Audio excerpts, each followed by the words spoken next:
Lagi-lagi Bung Toel mencuit ketika tim nasional Indonesia kalah saat bertanding. Itu dianggap Bung Toel karena Sintayong tidak mempunyai kultur sepak bola Indonesia. Tapi ketika Indonesia ini menang, dia lagi-lagi berkata di media Sintayong seolah-olah sebagai drakor, drama Korea. Parah cok wong iki anjene. Kalau kita berbicara tentang permainan atas kemenangan Indonesia melawan Jordania, kita tidak berbicara pemain lain, akan tetapi kita berbicara tentang Rafael Struijk yang banyak sekali mencibir. Striker kok mandul,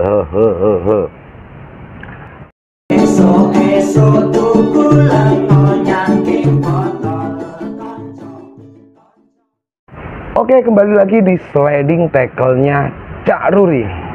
Sebenarnya saya juga nggak mau ngomong sih tentang Bung Toel, tapi kebetulan memang baru aja ketika saya scroll Bung Toel muncul dan dia menyampaikan beberapa kalimat yang membuat telinga saya panas. Ada beberapa kalimat yaitu, jika Indonesia kalah, yaitu disebabkan karena Sintayong tidak mampu memahami kultur sepak bola Indonesia.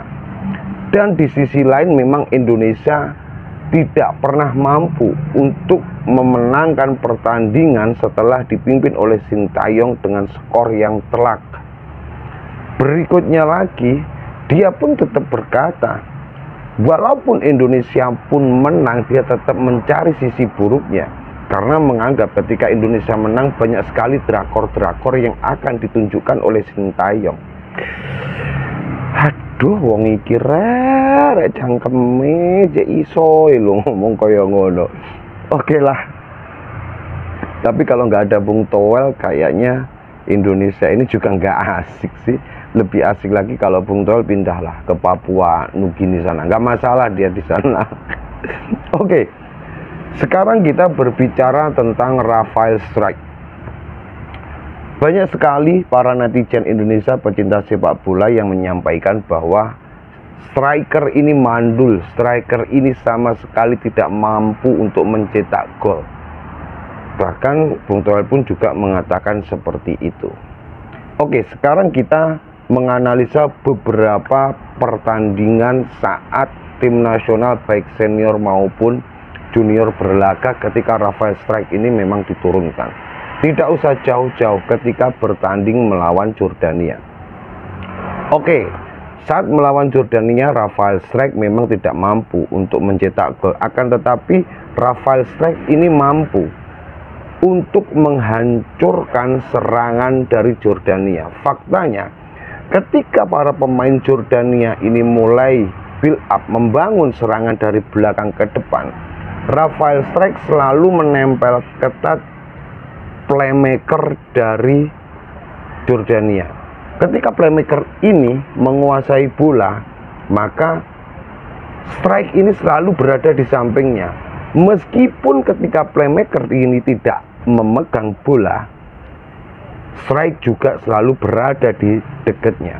Contohnya ketika Jordania ini menyerang melalui back kanan dan back kirinya, fungsi dari Struijk ini adalah menjaga agar playmaker dari Jordania itu tidak mendapatkan bola, tidak mendapatkan asupan bola dari dari pinggir ke tengah. Karena kalau di playmaker bagian tengah ini nanti mendapatkan bola, maka dia akan bisa mengatur serangan untuk merangsek masuk ke pertahanan Indonesia. Faktanya ini jarang sekali. Selain Struijk, Nathan Joe Aon pun juga selalu seperti itu, menempel ketat para playmaker dari pemain Jordania. Ketika playmaker ini dikunci oleh Struijk, maka bola ini nggak akan pernah mengalir ke tengah terlebih dahulu, akan tetapi dari belakang langsung ke depan, atau dari belakang menyamping ke pojok, atau dari belakang menyamping ke sisi bagian luar pertahanan Indonesia. Otomatis jika itu yang dilakukan dengan cara long ball, maka pemain Indonesia pertahanan pun akan semakin mudah untuk menjegal serangan dari Jordania tersebut.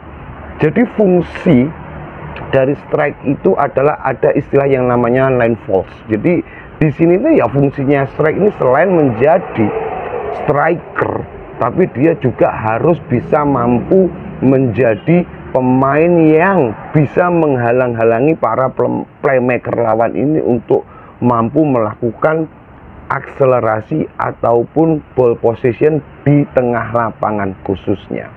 Jadi peran strike ini sangat benar-benar luar biasa saat melawan Jordania. Kita tahu sering sekali strike ini meskipun seorang striker, tapi dia tiba-tiba berada di benteng pertahanan Indonesia saat Indonesia menghadapi serangan dari Jordania. Ini benar-benar sering dilakukan. Kita bayangkan betapa terkurasnya fisik ataupun stamina dari strike ini. Banyak yang ngomong bahwa dia mempunyai bodi yang sangat tipis, setipis tisu.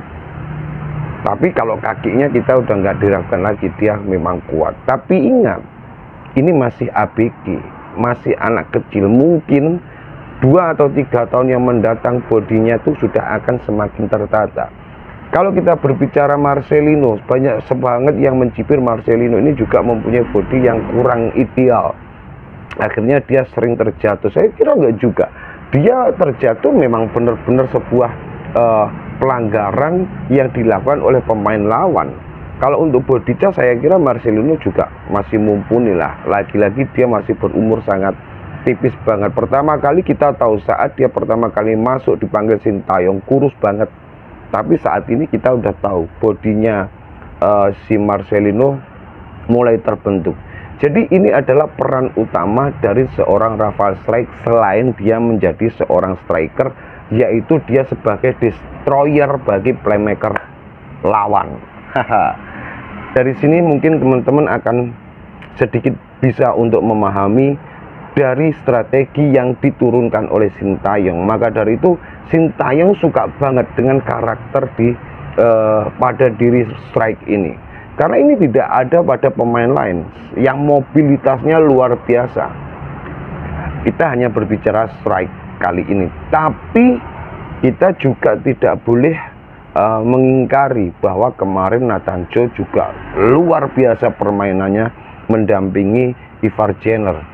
Kalau di starting line up memang Joe Allen ditaruh pada bagian belakang, tapi fakta di lapangan ternyata dia menjadi playmaker juga mendampingi Ivar Jenner, sehingga permainan ini semakin luar biasa. Benar apa kata banyak orang bahwa Sintayong ini benar-benar nggak bisa ditebak.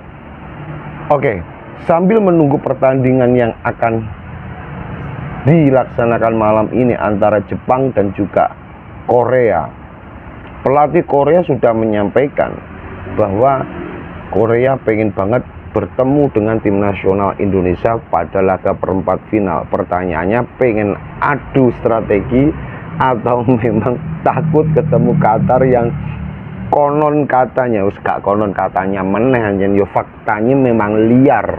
Qatar ini liar kalau ingin menang.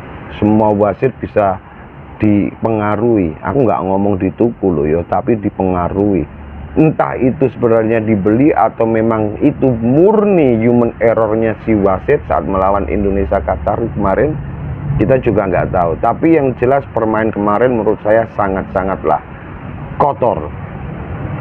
Sambil menunggu rumor katanya Ivar Jenner, Joe Allen sudah kembali ke klubnya, karena klubnya hanya mengizinkan 1 minggu untuk bergabung ke tim nasional Indonesia. Semoga Erick Thohir mampu melobi ulang agar Indonesia ini nanti saat melakoni laga entah ketemu Korea atau Jepang benar-benar dengan komposisi pemain yang maksimal.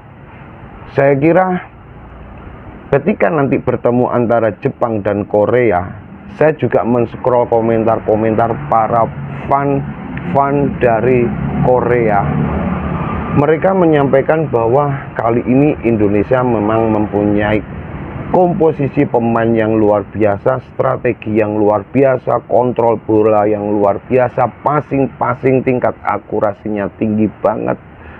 Itu para supporter fanatik dari tim nasional Korea. Tapi lagi-lagi kita tidak boleh lengah. Terkadang itu semua hanya sebagai strategi mereka untuk membuat kita melambung tinggi. Akhirnya kita lupa, kita akhirnya tidak fokus dengan pertandingan. Saya berharap saat perempat final nanti Indonesia benar-benar konsisten seperti halnya saat melawan Australia dan juga Jordania, sehingga ini nanti akan membuahkan hasil yang cukup maksimal. Kita berandai-andai jika Nathan Cho ini tidak ada, siapa yang akan menggantikan?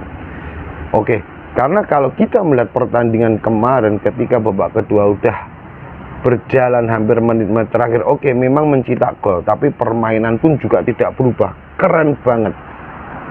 Ada perpaduan antara pemain yang bermain di liga lokal dan juga para pemain yang berada di liga internasional atau interlokal. Kalau dulu di zamannya apa itu warnet, sebelum warnet itu kayak persewaan telepon, itu rental telepon itu. Jadi kita berharap nanti saat pertandingan perempat final Indonesia ini akan benar-benar diisi dengan komposisi pemain yang luar biasa seperti halnya saat melawan Jordan dan juga Australia. Kemungkinan besar saat perempat final Ramadan Sananta pun juga siap untuk diturunkan oleh Sintayong. Hoki Caraka di beberapa pertandingan memang belum ada perubahan yang signifikan. Saya kira lebih cocok nantinya Sananta untuk diturunkan jika komposisinya akan berubah. Oke, salam sehat, salam waras, Indonesia juara.